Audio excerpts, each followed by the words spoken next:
পশ্চিম সিকিমের সবচেয়ে সুন্দর জায়গা এই রাবাংলার বুদ্ধা পার্ক। সকাল 9টায় ওপেন হয়, খোলা থাকে সন্ধে 6টা পর্যন্ত। বিদেশি পর্যটকদের জন্য টিকিট মূল্য 200 টাকা, ভারতীয়দের জন্য 80, স্টুডেন্টদের জন্য 20 টাকা। এই হলো টিকিট মূল্য। পার্কটি একটি ইকো কার্ট রাইড করেও ঘোরা যায়, যার জন্য টিকিট মূল্য 300 টাকা। ড্রোনের জন্য 2000, সিনেমাটোগ্রাফির জন্য 50,000। আছি রাবাংলা বুদ্ধা পার্কে। এখান থেকে তো অসম্ভব সুন্দর ভিউ দেখা যায়, আর এখানের মেনটেনেন্স এত ভালো, এত সুন্দর। রাবাংলা বুদ্ধা পার্ক থেকে এই হচ্ছে ভিউ, পুরো 360 দেখাচ্ছি, অনেক দূর পর্যন্ত দেখা যাচ্ছে। সিকিমের রাবাংলায় অবস্থিত বুদ্ধ পার্ক হিমালয়ের শান্ত পটভূমিতে বুদ্ধের 130 ফুট উঁচু মূর্তি। 2013 সালে খোলা এই শান্তিপূর্ণ স্থানে রয়েছে সুন্দর বাগান এবং একটি জাদুঘর, যা দর্শনার্থীদের আধ্যাত্মিকতা এবং প্রকৃতির নিখুঁত মিশ্রণ প্রদান করে। খুব শান্ত এবং শান্তিপূর্ণ জায়গা।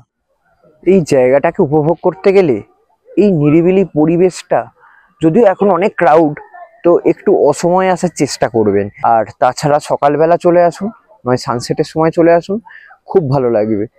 এটা আমার একটা পছন্দের স্থানের মধ্যে থেকে যাবে। অসম্ভব একটা ভিউ এখানে। রাবং বা রাবাংলা হলো 8,000 ফুট উচ্চতার একটি ছোট্ট পর্যটন শহর, যা সিকিম রাজ্যের নামচি শহরের কাছে অবস্থিত। পেলিং এবং গ্যাংটকের মাঝামাঝি এর অবস্থান।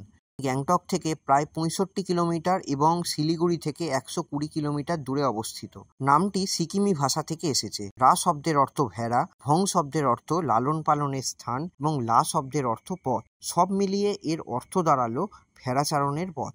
রাবাংলা থেকে দেখা যাওয়া কিছু প্রধান শৃঙ্গ হল কাঞ্চনজঙ্ঘা, পান্ডিম, সিনিওলচু, কাব্রু এবং মাউন্ট নার্সিং। এপ্রিল-মে মাসে এলাকাটি অর্কিড এবং রডোডেনড্রন সহ অনেক ফুলে ভরা থাকে। 8,000 ফুট উচ্চতায় অবস্থিত রাবাংলা বৃহত্তর হিমালয় পর্বতমালার এক অতুলনীয় দৃশ্যের জন্য বিখ্যাত।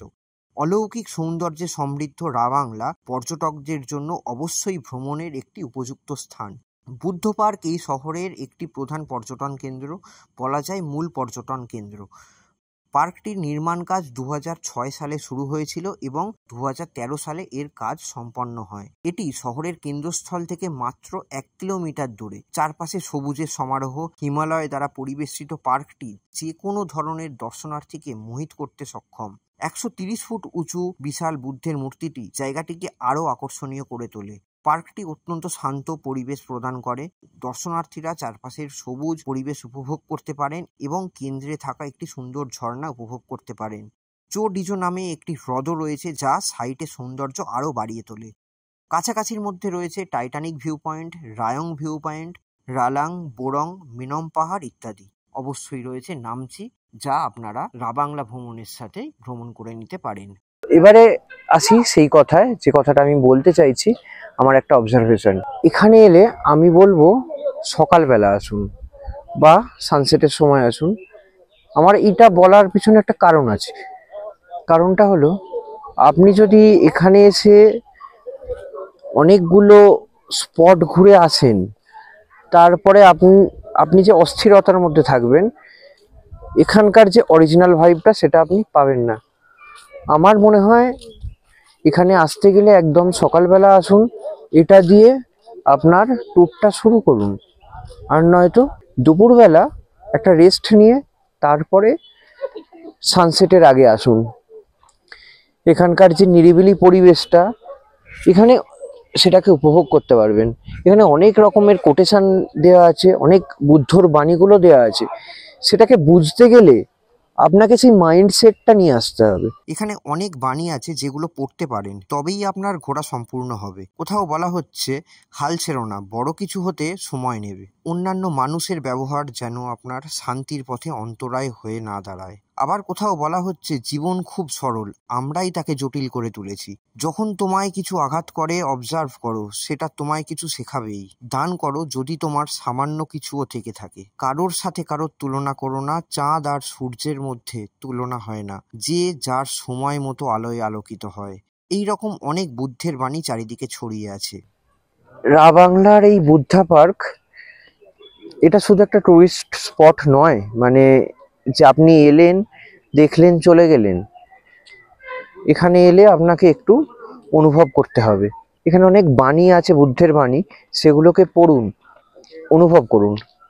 অনুভব করলে বুঝতে পারবেন যে বুদ্ধিজম কি। এখানে লেখা আছে বুদ্ধিজম কোনো ধর্ম নয়, বুদ্ধিজম একটা যাপন, ইংলিশে লেখা আছে। যাই হোক, ভেতরে একটা মিউজিয়াম আছে যেখানে অনেক ছবি এবং অনেক স্টোরি আছে। সেটাকে দেখতে গেলে অনেকটা সময় নিয়ে এবং পড়ার মানসিকতা নিয়ে আসতে হবে। সত্যি কথা বলতে গেলে আমি আজকে আরো অনেক জায়গা ঘুরে আসছি যেহেতু, তো তারপরে না আছে সেই মাইন্ডসেট আর না আছে সেই ধৈর্য। এটা করলে ঠিক বুদ্ধা পার্কে অনুভব করা যাবে না। তার জন্য আপনাকে সকালে আসতে হবে। সকালে ঘুম থেকে উঠলেন, চা খেলেন, চা খেয়ে চলে এলেন বুদ্ধা পার্কে। এসে যদিও সানরাইজ দেখতে পারবেন না, কারণ 9টায় ওপেন হয়, তো সানসেট দেখতে পারবেন। 6টা পর্যন্ত খোলা থাকে। এত পরিষ্কার একটা জায়গাটাকে অনুভব করুন, ভালো লাগবে। এটাকে একটা ভ্লগে দেখিয়ে বোঝাতে পারবো না জায়গাটা কি। এটার জন্য আপনাকে আসতে হবে, এসে দেখতে হবে। এখন টাইম 5:30, এখন সানসেটের সময়, সানসেটটা দেখে ফিরবো। তো আপনাদেরও সেটাই বলবো, অনেকটা হাতে সময় নিয়ে আসুন। বুদ্ধমূর্তি বিভিন্ন অ্যাঙ্গেল থেকে বিভিন্নভাবে ধরা দেয়। যত কাছে আসা যায় ততই বিশাল হয়ে ধরা দেয়। উপরে উঠলে চারপাশ হয়ে ওঠে খোলা ছাদের মতো। হাওয়া বয়, নিজেকে মুক্ত লাগে। চারপাশটা এতটাই সুন্দর পরিচ্ছন্ন যে এখানে এলে অনেকটা সময় না কাটিয়ে যেতে পারবেন না। এটা নিজেই একটা ভিউ পয়েন্ট। চোখের সামনে স্তরে স্তরে পাহাড় সাজিয়ে রাখা। ধীরে ধীরে আলো কমছে, সূর্যাস্তের উষ্ণ রং মেখে নিচ্ছে সন্ধ্যের নীল মায়া। একই সঙ্গে আলো জ্বলে উঠছে। বুদ্ধ পার্কের এই সৌন্দর্য আরো মায়াবী। লালের নিয়নে রঙিন হয়ে ওঠে গোটা পার্ক। চারপাশের আলো নিভতে থাকে, পিছনে শুয়ে থাকে মাউন্ট নার্সিং। একা বুদ্ধ পার্ক আলো হয়ে দাঁড়িয়ে থাকে।